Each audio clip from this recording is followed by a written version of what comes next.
Welcome to Peter and Ruffy's Football Show. We're live on PLZ Soccer's YouTube channel and delighted that you could join us. If you have a chance, don't forget to hit the subscribe button and hit the bell as well. You'll get all the notifications of our live and unique video content. Alan Ruff and Tam McManus are here with me today to talk football. We'll talk European Football Champions League, look ahead to the crucial Europa League ties for both Rangers and Celtic.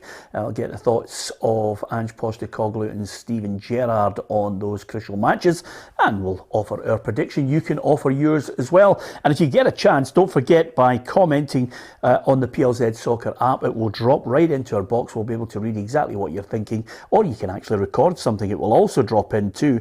The app has all the latest breaking football news right across the UK, Europe and world football, so well worth downloading the PLZ Soccer app, or indeed subscribing to the YouTube channel, where Monday to Friday we give you all the latest on Scottish, English and European football as well. So with that in mind, we'll start off with quite a sad day over at Ibrox, because Walter Smith's funeral service was taking place. There is indeed a memorial service a little later on in the month, but today out there at Ibrox, a number of people were gathering just to pay their last respects to the great man. The funeral cortege was passing by Ibrox Stadium, and as you can see, quite an emotional day for a number of Rangers fans who turned up there to say their last farewell to Walter, and Walter's family also in that funeral cortege, I know, would really appreciate the turnout from the Rangers supporters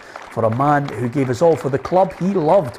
He had sterling service with Dundee United, of course played for Dundee United and Dumbarton as well, but it's his coaching prowess that really sets him apart and puts him in among the greatest British managers of all time. Walter has his place, certainly, when you consider his achievements, those titles that he secured, 10 of them for Rangers, 7 in the 9 in a row era when Graham Souness decided to go to Liverpool. Walter took up the reins. It was a seamless transition and guided them on to 9 in a row, ironically up at Tannadice, where Brian Laudrup scored the goal to secure that 9 in a row. But Walter coming back for a second stint as manager, he just couldn't turn it down when he was Scotland boss, headed back to Ibrox in very difficult times and guided them to another 3 league titles. And I think there it just shows you the affection that Walter Smith was held in, not only by Rangers supporters and Dundee United, but I think football fans right across Scotland are united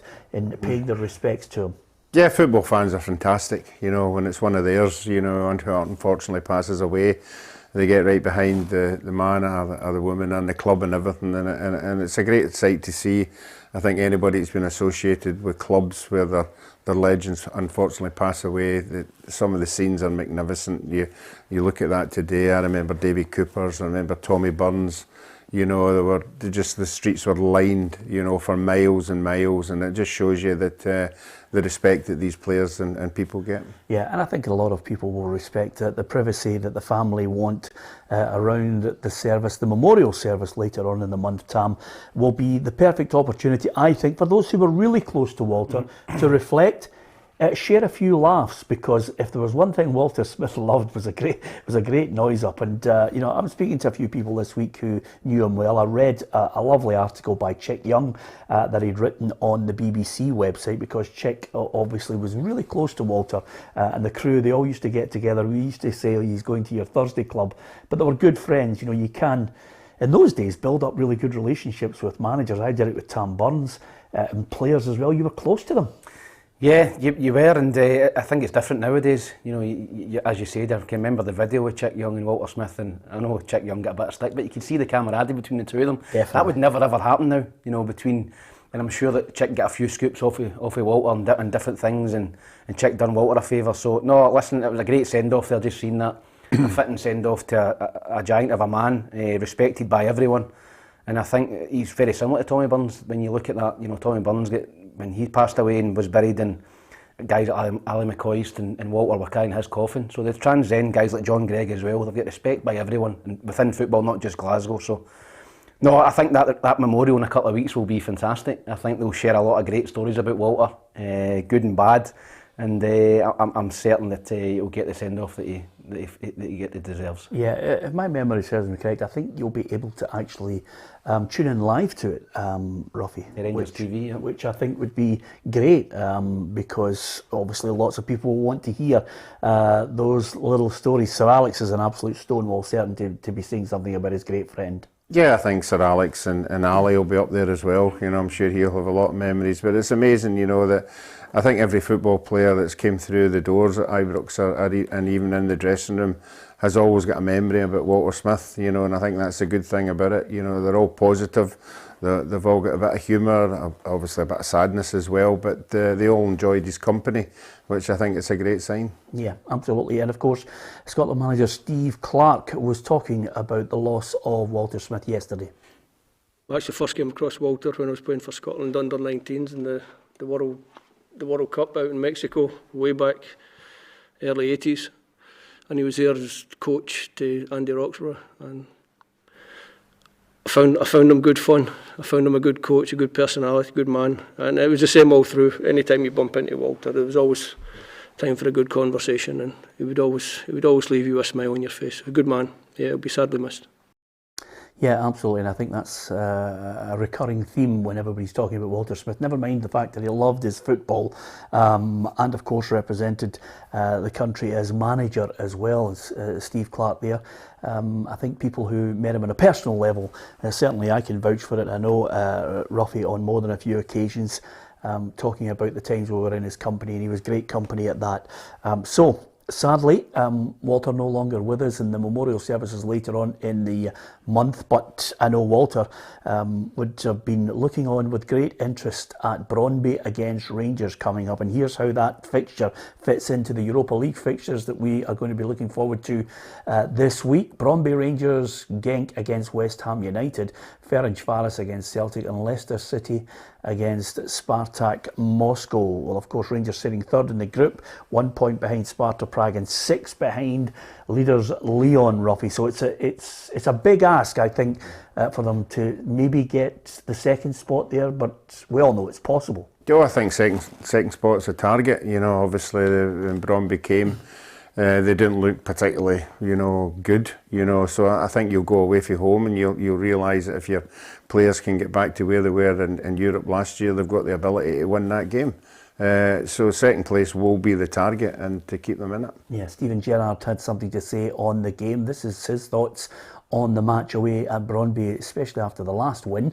The mood is good, confidence high after an important victory, but there has to be a realisation that this is a different level and we need to get the boys ready physically and mentally for Thursday. It'll be a tricky tie against a team in a must-win situation. I think they'll be aggressive and go for it, so we need to be ready. Positive for me is the real unity we are showing to fight for results. The aim is to have European football here after Christmas. Well, I was speaking to a couple of boys, workmen this morning who were Rangers fans, and there's a confidence coming back.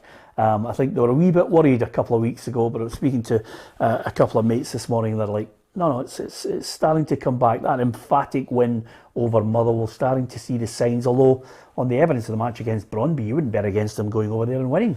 No, I think that they'll get so much confidence from that, Peter, from that result against Motherwell. I thought the performance as well was their best of the season for me. So they're coming off a big win, and I think they're capable of going to Brøndby and winning it. I'm like Ruffy, I didn't think Brøndby were up to much at Ibrox. I think Rangers played well on the night. It was a comfortable win.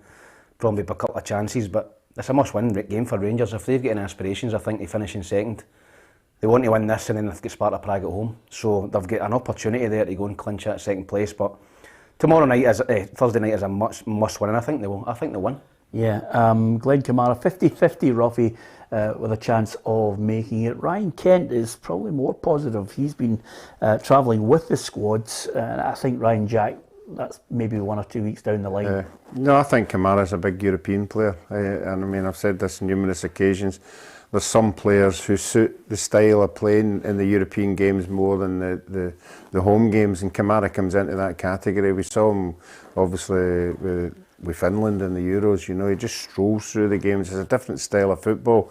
It's all about possession of the ball and using it, and he's excellent at that. So I think he'll revert back to the tried and trusted, the Steve Davis, Kamara, maybe Arfield as well. He likes Arfield in the European games. So No, as Tam said, the result at the weekend always gives you a bit of confidence getting into these games, but he's right in saying it's a different level. Yeah, unlike Celtic, and their fans denied the chance to go to Ferencváros, and we'll talk about that in a minute. Rangers have 1,400 fans there. Now, obviously, Brøndby have issued the warning.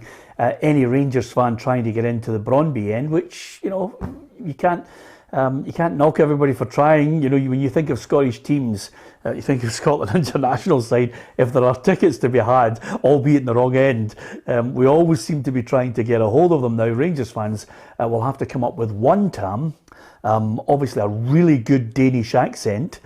Two, they might have to wear Danish colours. They might even only have 24 hours to pull themselves a Danish girlfriend or boyfriend to get into that end. No, but I'm absolutely certain there will be Rangers fans in the Brøndby end. I think I could do that. 24 hours. Master that in 24 hours, surely. Denmark. I think they will. I think there'll be plenty of Rangers fans travelling over without tickets. It always happens, and they'll be looking at ways to try and maybe, you know, buy the tickets off the Brøndby fans and give them a few extra quid. But nah, 1,400 fans, I think, will give Rangers a big boost. It's always good when you go away from home to have supporters there. You know, it always gives you a wee lift, especially when you're shooting into them. And I'm sure that Rangers will have a big support there, and there'll be a few in the Brøndby end. Yeah, Ruffy, I know you would easily love the fact of going anywhere at any end. No, you can practice the Danish accent. Oh, it's just a hoody hoody hoody hoody hoody ho. Hoody ho. Nothing like stereotyping an entire nation, eh? That's that chef, isn't it, the boy? The Danish chef.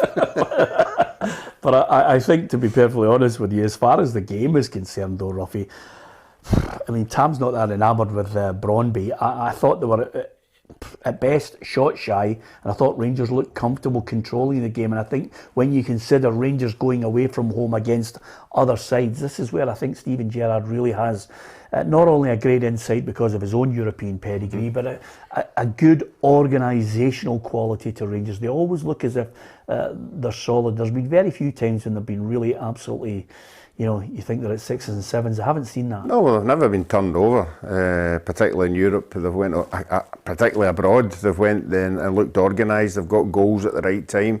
And when they get the goals, they're able to defend. They've shown that in Europe. But I think that's just a wee bit of the problem this year. You know, they're not as tight as what they used to be in Europe. It used to be 0-0-0 all the time. But they're a wee bit more vulnerable this year. But they've still got the players up front to win games and score goals. So I agree with Tim. I think they'll win it. I don't think they'll win it by much. I think it'll be the odd goal, but I think they'll be comfortable enough. Yeah, the one big worry, I think, for any fans who have a ticket there, and I think Norbert has actually highlighted it, which is quite simply, it isn't cheap for a pint there. Oh, it's dear. I think we're about 12, 15 pounds a pint. It is, aye. I'd be sipping it, Tam, at 12 quid a pint. I'd be going to a wee off licence and just buying cans. Yeah. Bag of cans. Or the other classic line, which one of my mates used to do on a regular basis, is that he would make sure he got to the door first at the pub and opened it to let you in first, so that you would then head to the bar to get the round up. You know? And then after you've had, if you have 4 guys and the 3 guys have bought the round, you go, oh, I don't feel too good. Tight on a dead heat. Nothing worse. And Kevin McManus says, Ruffy, you could get a ticket to any game. Believe me, you're absolutely right there, Kevin. Ruffy would be able to just flannel his way in. But nevertheless, I think Hugh Scott has nailed it. He says, Peter, good old Ruffy with his impression there. It was the Muppet Chef. The Muppet Chef, so it was. It was, that's it was. Close enough, isn't it? Yeah, absolutely. You don't want accuracy, do you? Well done, Hugh, for chop. Well done, Hugh. Oh, absolutely. Well done, Hugh, for coming up with that, because I couldn't for the life of me remember who he was trying to impersonate. But nevertheless, I think maybe I'm going to go Rangers 2-1. I wouldn't disagree with you. I think that, as Ruffy said, they're no as strong away from home defensively. They've let in a few goals, so I think I'll go for 2-1 as well. Actually, I think Rangers will just nick it. Yeah, I think we'll all go for 2-1. 2-1, we're all there? Only because it's not on the predictor? True, yeah. Yeah, okay. We're going for Rangers 2-1. What do you think? Do you think Rangers can go there and get a crucial win? And then, of course, as Tam mentioned there, all roads back to Ibrox for that crucial match against Sparta Prague. Could be fantastic with 50,000 fans in there producing something special. But we wait to see. As far as the other tie involving a Scottish club, it's Ferencvaros against Celtic.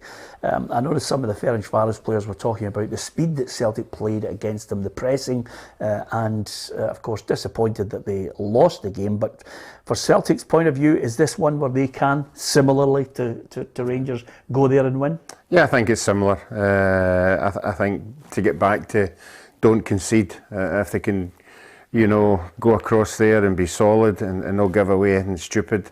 That's been the downfall for Celtic away from home. Some of the goals they've been losing are shocking, but they've turned it around a wee bit. They've got the pace up front, and if the Ferencvaros team are struggling, you know, or remembering how pacey Celtic were, that'll cause them a problem, you know, so they'll know what's coming their way. But for me, it's all about Celtic being solid at the back and Joe Hart doing what he's been doing, making big saves at the right time. Yeah, although it doesn't get any easier. Celtic still have to go away to Bayer Leverkusen. I think this is just a bridge too far for them with the two teams above them. I think it's going to be tough. I think you're looking for possibly Leverkusen to beat Betis, and they're probably qualified. And then you've got if Celtic beat Ferencvaros are a point behind with Betis at home, so you could go above them.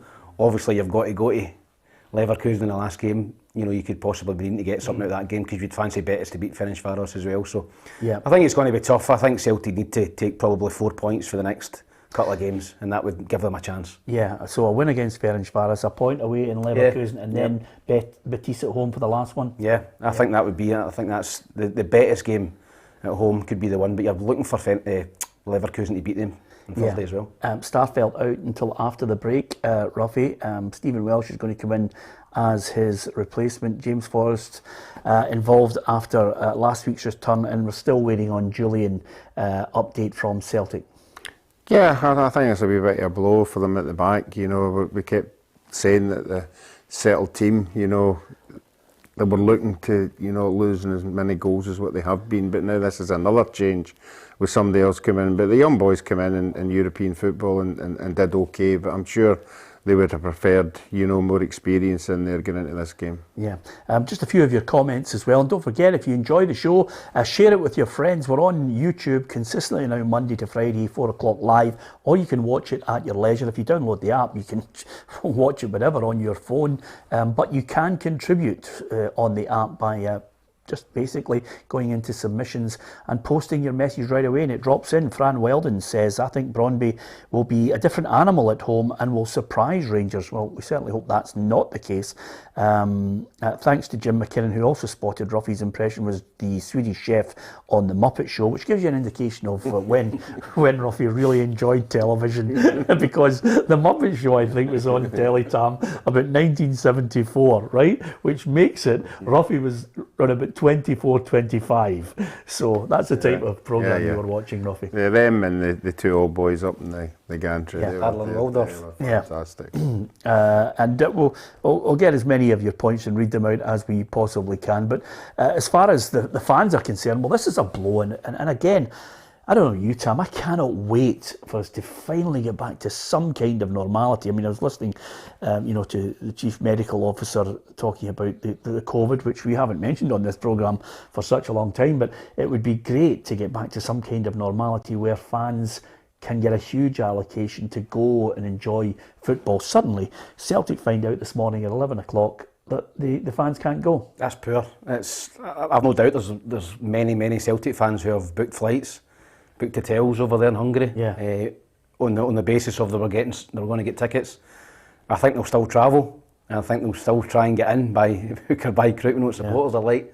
I've seen a couple of Celtic fans getting into the Betis game and was hiding in toilets and all that stuff to get into the game. So I think that they'll still travel. It's poor, as I said. Celtic, Rangers, whoever Scottish clubs, they love going away from home in European games. You know, they've seen some great. I can remember Celtic against Lazio. You know what a support they took over there, and they beat them on the night with the last minute in Cham goal. So they'll be disappointed, but I still think they'll travel. But I don't know where they'll go. Yeah, the Hungarian authorities said they don't have enough time to meet all the requirements around the UK vaccine approval process to allow the fans entry. Well, listen, they've had more than enough time. I just think that's a nonsense. It's not only a shame for the supporters that can't go, but it's a shame for the people over there. Because I was saying the last time when Brøndby came here to play Rangers in the town, everybody gets a turn. Yeah. You know, the cafes, the pubs and everything, you know, so that they're all losing out as well, and they've had a terrible time over the last 18 months, so I'm sure the people over there will be disappointed as much as the Celtic supporters. Yeah, and Celtic have released a statement regarding this lockout and no entry for the fans. Further to discussions with Ferencvaros late last night and early this morning. Regrettably, we have to update that we have been informed that there will be no access for Celtic supporters for Thursday's match in Budapest. We have been informed by Ferencvaros that, given the timescales involved, it is not possible for them and the Hungarian authorities to meet all necessary requirements around the UK vaccine approval process. We have been informed that a national framework for UK vaccine certification approval in Hungary is required, and that this cannot be fulfilled in time for access to be arranged in time for the match, which is disappointing. And even the Celtic manager Ange Postecoglou reckons it's going to be a blow not having Celtic supporters in there to cheer them on. Yeah, look, it's disappointing for our supporters, I guess. Disappointing for the atmosphere, but again, it's a world we live in where these things, aren't as clear cut as they were in the past, and obviously, we're being guided again by governments and regulatory bodies, and disappointing for our fans. I'm sure it's a beautiful city, Budapest. I don't know. This was a tough one to call, but I am going to go for Celtic to edge this one by 2-1, Ruffy, as well. Yeah, I think similar to the Rangers game. I mean, Celtic showed when they went over early on, they're very positive, and they got a couple of early goals in the last game, but they conceded, obviously, a few. So I would think if they're in the front foot and they get a couple of goals this time, they should be able to hold on to it. Tam? Yeah, I think Celtic will win. Hopefully they play Kyogo. I think they rested him for this game, by the looks of it. So I think he'll play, and I think Celtic will just have enough to nick it as well. Okay, you can give us your view on that as well. Do you think Celtic have got enough to get an away win there and then just keep that whole group alive for not only themselves, but of course 2 Scottish clubs potentially with the opportunity to keep it alive in that group? We always like to see, I don't know about you, Ruff, I love just having an interest in a team from the home country involved after December. It's all too rare these days. Yeah, and I'd like to think there's a lot of neutrals out there. I know they don't like supporting Rangers or Celtic, but I think when they're in... Who are those neutrals? Where do they live, Ruffy? Some people, some people... Teams from other clubs. Yeah, teams from other clubs. You kidding? But I'd like to think there are some people out there showing interest in Scottish teams the further they get, and they are interested, because they are Scottish teams. I mean, we are all Scottish, you don't have to not like them to support them. Yeah. Jonathan Doe says the other team will be more Hungary. So Jonathan's really thinking about going on the after-dinner circuit. He's doing a bit of stand-up comedy. Sounds like one of Ruffy's gags. All right at the back, 2 lager and a bitter. Brilliant. Well done, Jonathan. Not really the normal post from you, Jonathan, but we still enjoy your attempt. And Gordon McLean, I think, has got a real worry, Ruffy, because he says, Peter, you need to have a word with Tam. It looks like he's just out of his kip. And I think that's a good point. We've got a close-up of him there. It doesn't quite show your stubble. You kind of going for this kind of a George Michael look, Tam? No, I'm trying to grow it. A bit like yourself. You've got a wee 9 o'clock shadow as well. Absolutely. It would take me... I'm not a beard grower, though, Ruffy. Oh, no, have you ever had a beard and moustache? I have had a moustache. I had one, but never again. Yeah. You did look like, I won't mention his name, but you did look like him. Yeah, I know who you actually mean. No. Worse than that. No, I have to have a shave every morning. Yeah, absolutely. You're the type of guy that opens the door and says, I'm here to fix your washing machine. Is that fair? I think that's the best way to sum it up. That gives you an image, by the way, of what... Or clean your windows. Yeah, absolutely. Oh, sorry, I didn't know you were in. So that gives you an indication of exactly what we're trying to paint the picture of Ruffy with a moustache. It's not a good sight. Anyway, talking of Scottish football, never too far away from a noise-up, and there's one that's been brewing in the east, and then somehow it's been flipped towards the west, dare I say it, because Ben Kinsell has been speaking today.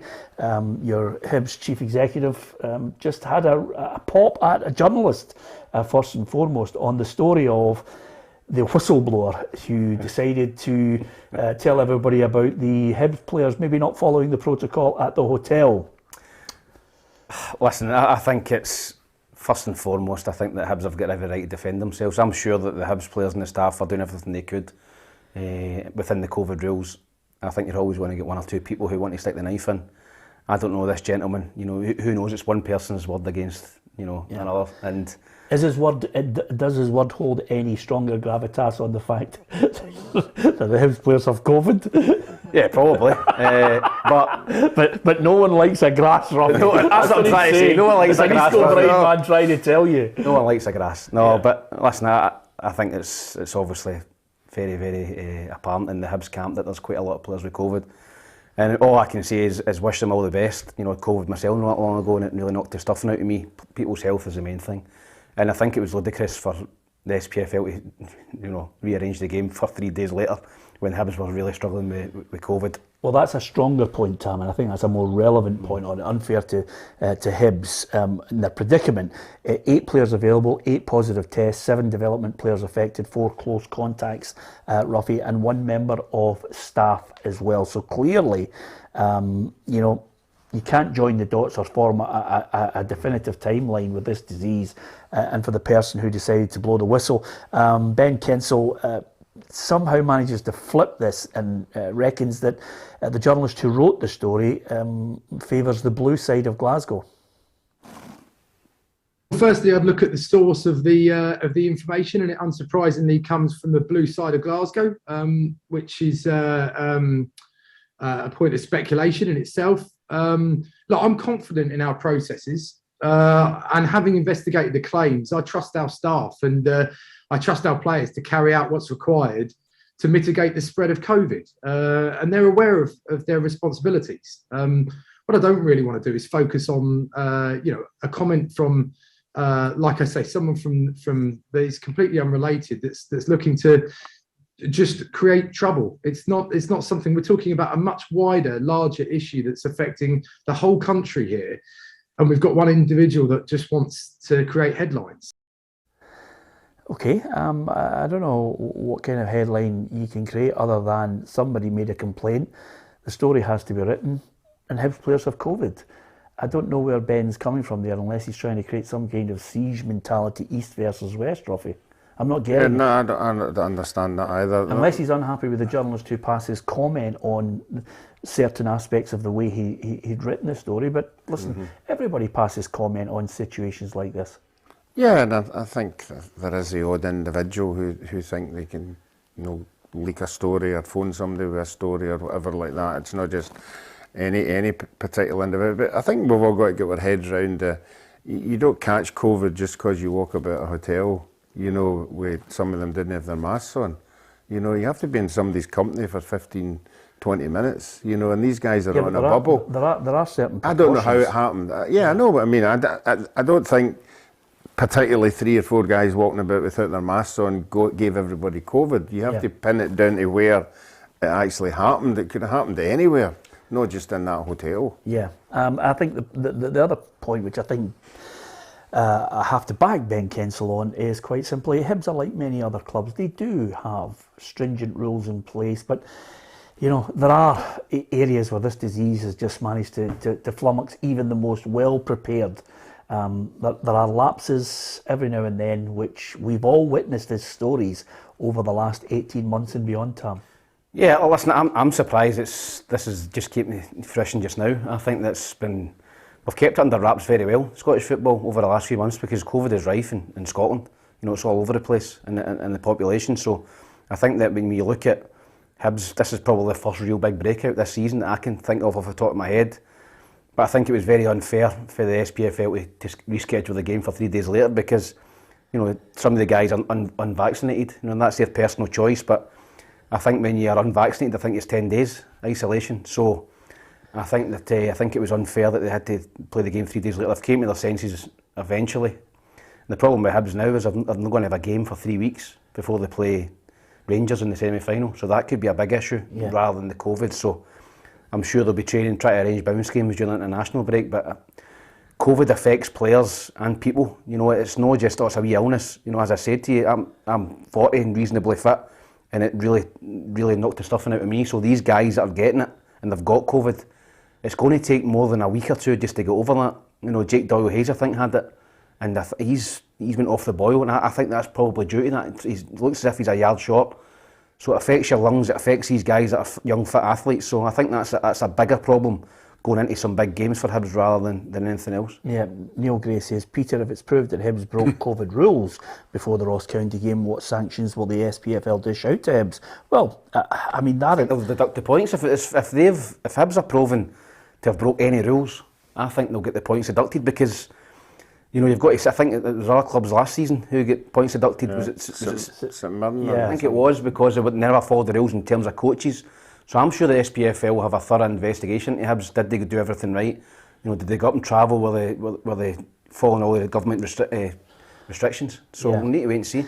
Yeah, without jumping the gun on this one, I think we will need to wait and see. But I don't think it's healthy to suddenly get into some kind of tribalistic condemnation of a journalist and tar him because they think he might be a Rangers fan. I just think that is a nonsense, and I can't believe that you know, the Hibs chief executive has gone down that line. That's not healthy. In fact, it's almost like he's reduced himself to being part of the pub chat among supporters and pandering to a certain section of supporters, and I don't think that wins any watches with anyone of a sensible nature.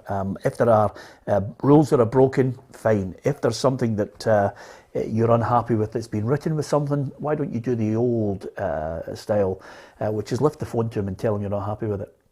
Yeah, End of that story. would be Instead of trying to tar him with, he's Yeah. a Rangers journalist or he favours Rangers, which I just think is a nonsense. Yeah, that would be the sensible thing to do, but we're living in times when sensibility doesn't always work. Yeah, absolutely. Says Ruffy, just sitting back, sitting back there, offering his. He's offered his Yes, medical advice. He's done impressions. He's now super serious. What's happening to him? Honestly, he's unbelievable. What's happening to the big man? It's fantastic. If you need Ruffy to call you, just let us know. He can offer advice on everything. Yeah, you mentioned. Listen, the big picture is here, Ruffy. They won't. The earliest they'll be back in league action would be November 27th against St Johnstone, as Tam mentioned. The League Cup semi-final November 21st. Martin Boyle isolating Kevin Nisbet, however, better news. He should be okay with the Scotland squad. Yeah, I mean, I'm sure he'd have been disappointed if he'd fell into the category that he would have to withdraw. You know, but that's the kind of thing, you know, how is he exempt? You know, if all these people are at Hibs, you know, have caught some, how's he... Probably fortunate to Exactly, the same coach. exactly. You know, that just shows you. But that just shows you the point that Tam's making. These clubs are trying to be as thorough as possible. You know, and Kevin Nisbet wouldn't be going to Scotland if he was in any of these circumstances that all the other boys have caught it. You know, that just shows you how thorough all the teams are. Yeah, okay. That's basically most of the news that's been involving Scottish clubs. We've certainly got our fingers crossed that Rangers and Celtic can produce positive results tomorrow. We're going to talk Champions League shortly. But as far as Newcastle United, they were getting all in a tizzy once they realised that they were one of the richest clubs in the world, Ruffy. But even though you're going to be one of the richest clubs in the world, Unai Emery ain't coming. So, well, I'd left the house and he was getting interviewed, you know, 7 million a year or something like that, and it just shows you these guys are in so much demand. They have so much going on that they can sort of body swerve jobs like this, you know, because there are massive jobs round the corner, and if you've done what he's done in the game, you know, they get their choice. Who they can pick. Well, I think the other thing about it, and I respect him for it, to be honest with you, Tam, is Unai Emery has a close relationship with the owners who are also wealthy at Villarreal. I mean, it's a lovely club. It's in the middle of a housing scheme. It's a fantastic stadium. And they're a club that I think is a family club. I'm not saying Newcastle or not before everybody tries to flip it. But if you're happy with people and you're happy in your environment, and Villarreal, you know, they got a 2-0 win last night. They've won the Champions League with the Europa League with Unai Emery in charge. So if you're happy, then stay there. I think the only negative that he highlighted in his statement was that he didn't feel as if there was a clear plan. I think Guillaume Balaguer, he was speaking, certainly gave an indication that Unai Emery didn't feel as if there was a clear plan from Newcastle since the takeover, which is a worry. Yeah, I don't think the top managers will want that job right now, Newcastle. I think that's a 3, 4, 5 window job where you start to slowly build. I don't think, because as soon as somebody comes in at Newcastle, their expectations are going to go through the roof. Yeah. So do you think they start off low with Eddie Howe and then work their way I think they go with Eddie Howe and then they build up, and then once they're established and they're right, okay, we're here, we're maybe mid-table and we're looking to push into that top 4, top 6. I think that's when you get your top managers. But Unai Emery is different class. I mean, he's won the Europa League, I think, 4 or 5 times. Obviously won it with 3 or 4 times with Seville, and then to beat Man United last season. I think he's a top manager, and they're in the Champions League. They're doing well in the league in Spain. The climate in Newcastle's a wee bit different for Villarreal, so he maybe enjoys the sun. So I think it was. I don't think Newcastle attract that level of manager now. I think they'll get somebody lower down who can maybe take them, and then they'll go for the big boys. Yeah, the big problem as well, just on advice alone, Ruffy, I know you've been offering a bit of advice, Newcastle fans and their board will be hanging on your every word. Sometimes if you wait for a manager, say like Eddie Howe, just for example, sometimes he could just maybe keep you waiting that long that it doesn't materialise, and you end up with... you end up waiting and then he changes his mind because the south coast is warmer than the northeast. Yeah, I mean, these things happen. But there'll be somebody out there just waiting on a phone call. Somebody who, a big enough manager who is maybe not in a job just now, or possibly in a job, and the attraction of going there with that amount of money. I mean, a lot of managers are different. They all don't think the same way. You know, we can see where he's coming from, but another manager just might say, right, give me it. Well, I think the great thing, Tam, is the next manager gets the job. If he makes a back end of it, he usually goes away with 8, 9, 10 million. I mean, Espirito Santo could actually go back home right now and think, I could sit down for a couple of years and do nothing. 10 games he was. We spoke about 10 games and he get 10 million payoff. So that's great, isn't it? I don't think he'll be worrying about where his next paycheck is, but... I'd love the Newcastle job, would you? Well, as I said, Eddie Howe is the one that I'm looking at just now, and I'm thinking, Eddie Howe should be jumping at that. I mean, he could end up becoming the next Alan Curbishley. Remember, he done brilliant with Charlton, and then he sat and waited for a job, and eventually just disappeared off the face of the earth. So I think Eddie Howe needs to try and get back in somewhere, and I think Newcastle would be a great job for him. He's free. I think he'd steady the ship. He'd pull them away from where they are now at the bottom, and maybe getting that mid-table. But my favourite is Ranieri. I love the way he just appears. Just appears at clubs. All of a sudden they're looking for a manager, and there he is. Yeah. Just wanders in. Do you think they might take just a sneaky sniff around Steven Gerrard? Yeah, I've said that all along, but I'd love... We're not obviously going to find out what Steven Gerrard's thoughts are on it. You know, he's obviously... We all know the big picture is Liverpool, but he's got to be sitting there saying to himself, right, what is my next step to get to Liverpool? Is it good enough what I'm doing at Rangers to, when it becomes available, for me to jump up the ladder and be first choice, you know, or do I need to go to a Newcastle and prove myself? So that's the things he's got to be thinking about. He's not going to be attracted just because they've got billions of money to throw about. There's a bigger picture for Steven Gerrard, but his bigger picture is how does he work his way into that Liverpool job? I think Gerrard will need to go to England first, at a Newcastle or somebody like that, before he goes to Liverpool. I don't think going for Rangers in Scottish football, where it's a 2-team league, you know, he's done well at Rangers and he's doing well in Europe, but that's a big jump to go from there to Liverpool. From the Souness days, yeah? That's what Souness did. No, I think they have. I think that there's no respect for Scottish football within England. Yeah. And I think... No, I buy that. There's no respect, so I think a lot of supporters will go, well, he's done well, it's a 2-team league up in Scotland, they can only win the league, but he's got to go to a Newcastle or a Villa or somebody like that to then go to Liverpool and do well. Yeah. Okay. I think maybe not the same. I think Neil Lennon comes into the same category. The success he had with Celtic in the league and the Europe, and what could he attract eventually? Bolton. Yeah, but again, I don't want to go down this road. Different. I don't want to go down this road because I fell out with his agent over it because I was heavily critical of it. But I don't know anybody in their right mind joins a club with 174 million in debt. Do you? That was Bolton. Last night I was sitting in the chair and, listen, I love watching Liverpool. I've been a Liverpool fan since I was a wee boy as well, Ruffy, as you know. But I love watching Man United. Man United are just one of those global clubs that I love watching them, and your man, Ronaldo, gets me out of the chair because he was, not in the game a lot, but when he is in the game, He is ice cool, and his technique is superb. And I would throw something out to you two guys and see if you can give me your thoughts on it. I think when Ronaldo eventually hangs up the boots, I think a lot of people will start to reassess where he sits in the league table of the greatest ever players, because he is a sensation even at 36. Yeah, and I think the advantage now is we're getting to see him more. We're playing down in England, we're seeing him every weekend, we're seeing all the replays, we're seeing everything that he's doing. When he was abroad, you know, you only got glimpses of what he'd done, and now we're seeing it up close. And to have the knack of scoring winning goals, you know, so late on, he did it for his country and he's did it for most of the teams he's played with. It's just, you're right, you know, he's just a star, and I think now he's beginning to move ahead of Messi. I mean, just because I think I'm seeing him more than I'm seeing. Behind me. Yeah, no, you're right. No, I'm beginning to, you know, and he stopped all that stuff that people took a dislike to him, you know, that sort of a arrogancy, but you know, that I think he's now a team player, and he's going out and he's doing his best for his teammates rather than being an individual. The thing I like about Ronaldo is he's come out of his comfort zone.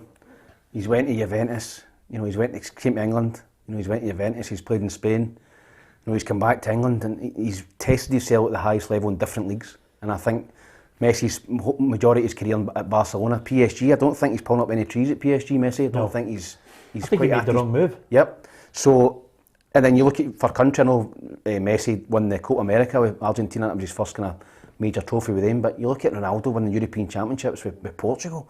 Portugal's never really won anything, you know, and I do think that Messi is a better football player, but I think you're right.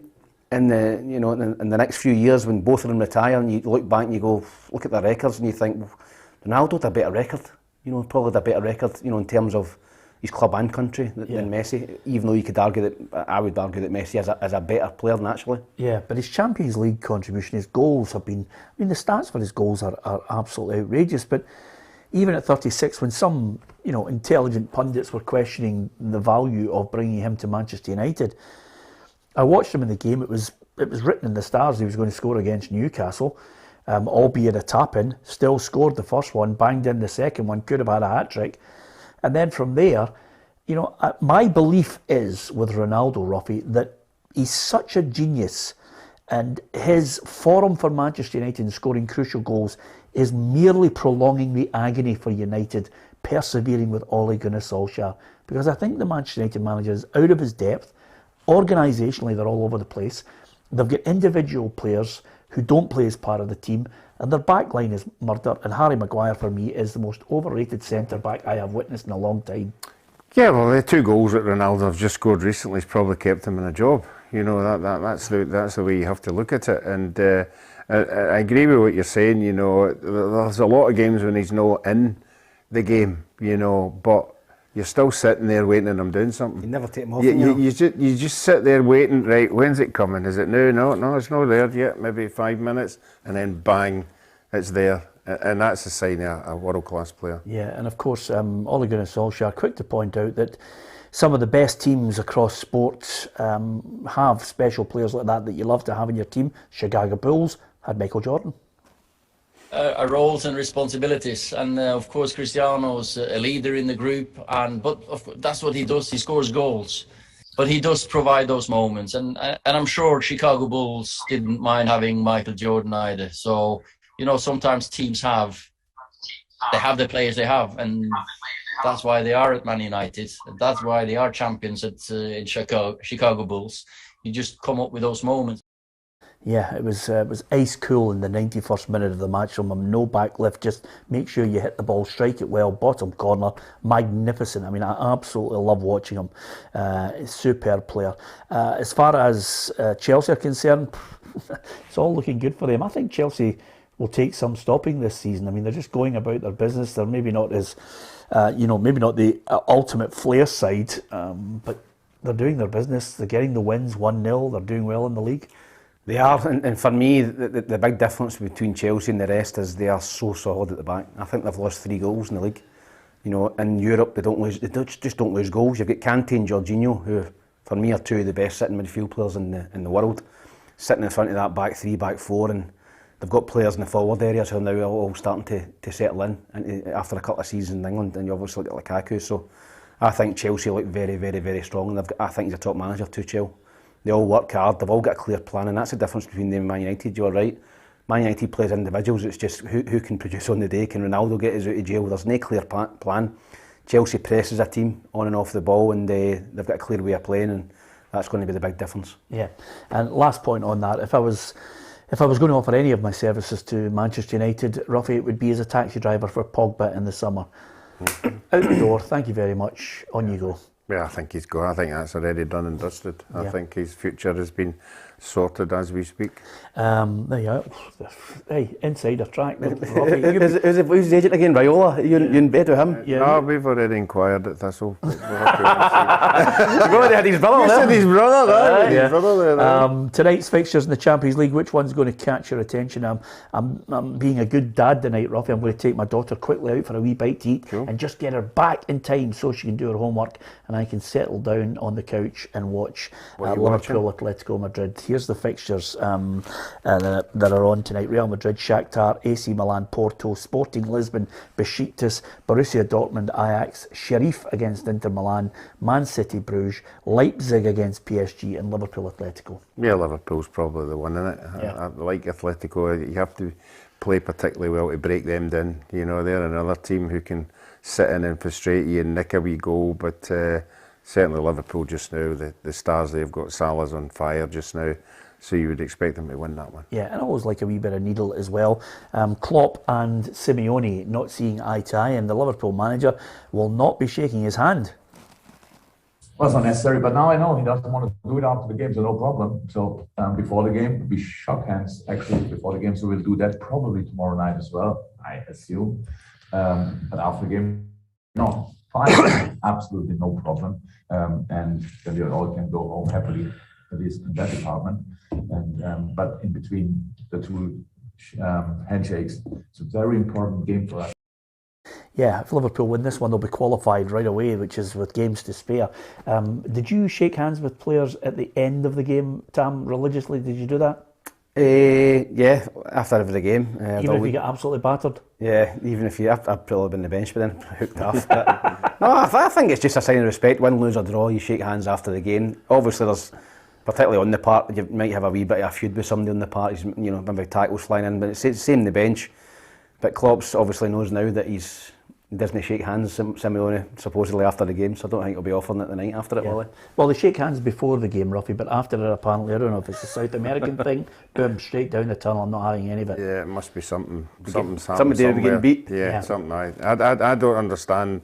I still can't get my head around teams who get beat 3 or 4-0 and go over to the fans and clap them and everything. Yeah. I must admit, but then if you don't, you'll get them all saying, "Oh, we've travelled all this," and no, I'm at home. I mean, the fans. No, I mean at home. Yeah. Home games. Did you shake hands if you had a bad defeat? Yeah, but I was a bad loser. That ruined my weekend. Is that right? Didn't go out then at all? You stayed in the house? Never went out or nothing. Yeah, it's a good point you make, Ruffy, because I must admit, sometimes if I lose at tennis to you, I really, by the time I get to the net, I don't like even the thought of shaking hands. No, it was even last night, you know, there was a bad point lost, and obviously you were behind me, and I heard a large bang, and I went, oh, there's another tennis racket broke.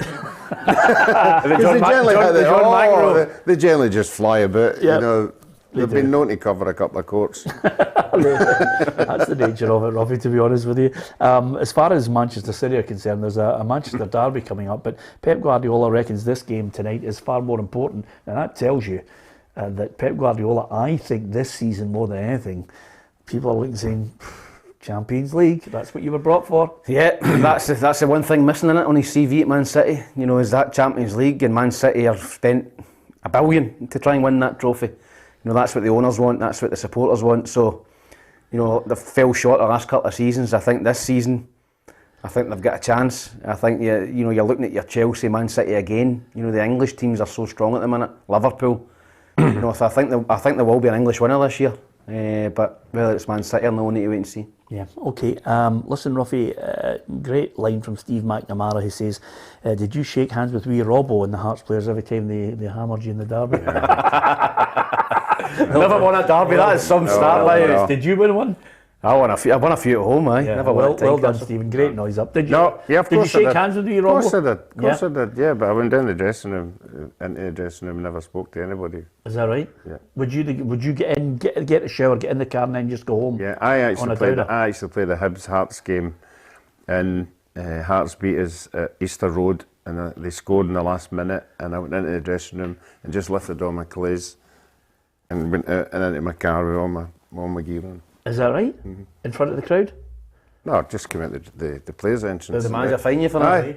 No, just he knew how bad it was. How I just grabbed all my gear and just walked out with my strip and everything on, in the car and get home. Brilliant. Love your attitude, Ruffy. Okay, let me let me tell And you. I said to the rest of them, you know, need to get your act together. Yeah, you need to work harder. Anyway, apart from that, there are lots of things coming up on PLZ Soccer's YouTube channel that I think you'll enjoy. And of course, we are covering as much of the football here in Scotland and looking at English, European and world football. You can get it all by downloading the PLZ Soccer app. But the most important factor, if you enjoy the football, enjoy the chat, the interviews with the managers, players, we bring you all sorts of features. We've got Xander Clark talking about St Johnstone's double last season, Ruffy and his old mucker Alec Ray, the captain of Partick Thistle, talking about that great win for Thistle 50 years ago when they defeated Celtic by 4-1 in the League Cup final. And we also have coming up tomorrow, you'll be able to watch, if you have a little bit of memorabilia in your house and you think to yourself, oh, it's going to be worth a fortune, it's well worth looking at PLZ Soccer's YouTube channel, because tomorrow we'll be premiering a feature on McTeer's Auctioneers. They come up with, every now and then, sports auctions where people decide to sell the stuff that they have. Sometimes players put their medals and their match-worn strips up for auction as well to earn a few quid. And there are some really tasty items. You never know, because Tam, you might have a match programme, a medal, a match-worn shirt, and you think it's a special game or a poignant one, especially things like match day tickets, which sometimes, could be worth a few £100. I mean, it's amazing. Pelly, the shirt, the number 10 shirt, if you got one of them, you could fetch £100,000. No, listen, it's always good to have a wee rummage in your loft and see what it's about. I'm sure Ruffy, has got plenty of stuff that's worth a few quid. Are you going to keep all your medals and your jerseys until you die? Are you going to pass them on to your kids, or are you going to sell them before you go? I've got my medals. I've not Which got top that many medals. Which top are but you giving me, Ruffy? You're wanting the Peru one, and you're wanting the QBS one. Has he put his order in already? I want to have a think about it tonight. You need to come to his house again and have a look, right? I've just looked at the QBS one. I thought it's just part of Scottish history. Surely. That'd be worth a few quid. You think so? Nah, it's happy in my hole. It's it does look great, actually. It does look there. But I'll have a look at the stubs since you're talking about. I'll have a look when I go home tonight. Could you? Because my dad gave me a box with all the tickets to all the games that he went to, and I think there's 2 or 3 really, really good ones. Well, I've never thought about it, but I'll have a look when I go home. Yeah, because a lot of the fans will be mentioning the fact that they'll have great ticket stubs from matches that they were at. It's got a special memory. I know a lot of my mates sometimes put a little picture of the game, the ticket in, the programme in, and frame it. There's a lot of them on sale on Friday at the McTeer's I'll tell you what, auction. I've got in the house. I've got when Celtic played Porto in the Seville, I've got an intact ticket that wasn't used because I got 2 tickets off Ulrich Lawson, who was an ex-teammate of mine at Hibs. Yeah. And a couple of my friends wanted me to go, and one couldn't go at the last minute, and I couldn't get rid of the ticket. So I've still got the full ticket for Celtic, intact with the stub and a wee frame in my house. Yeah. We've got the programmes for Celtic and Seville and Rangers and Manchester. Yeah. The media pack. It's beautiful. You can have the full ticket to go with that programme for £4 on the Rangers one, I'll bring it in. The only person who signed it is Walter Smith. Is that right? On mine. Oh, that's a nice touch. Yeah, that is a nice touch, Ruffy. And it's that type of thing that the auctioneer James Bruce was having a chat with us.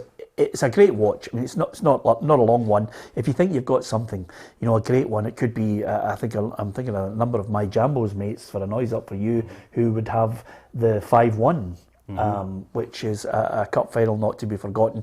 There are some people out there of a certain age, Tam, will have the match programme and maybe more than a few signatures from Hibs 7 Hearts 0. Was that 1973? Yeah. I think it was, wasn't it? Because we played in the Derby game. I think it was the 30th anniversary at Newcastle in the January game. Yeah. And Ian Murray had went to the hairdressers and they got 1973 in green ink in the back of his head. And that was when we were 4-2 up and drew 4 each. So, listen, things like that, shirts, as Ruffy mentioned there, something signed by Walter Smith, could be in your collection, which is very special indeed. Although I have to tell you, I'll leave you with this thought on Walter, because we all have had many stories about him, and I've come into contact with him on a regular basis as a journalist, sitting down and interviewing him various times, spent more than a few times in his company just sipping tea, talking football. And I did say to him one day, I said, Walter, would you sign this Rangers top for me? And he just did that look as if, has something happened? Is there something happened? I said, no, it's for my wife. Move on, Walter. Get it signed. Just a wry smile on his face, but he was a great man, brilliant person, and I think, hey, fair play to all the Rangers fans going out there, and more than a few neutrals who have been out there, just maybe shedding a tear for the loss of the great Walter Smith. And I think a lot of people will be shedding a tear and casting their memories back to some great days when he was manager, not only at Rangers, but of course assistant at Dundee United and Manchester United. Thanks to Ruffy, thanks to Tam McManus. Look out for that programme dropping on PLZ Soccer's YouTube tomorrow. You'll see the promotion of it on Facebook and Twitter. You can maybe click in and have a look and see if you maybe have got something that's worth a few quid. We'll be back tomorrow, Thursday, in the company of Tam Cowan. We'll join Ruffy and myself. Hopefully you can join us on YouTube. Hit the subscribe button, hit the bell, and you'll be with us as part of the football family. Thanks for watching.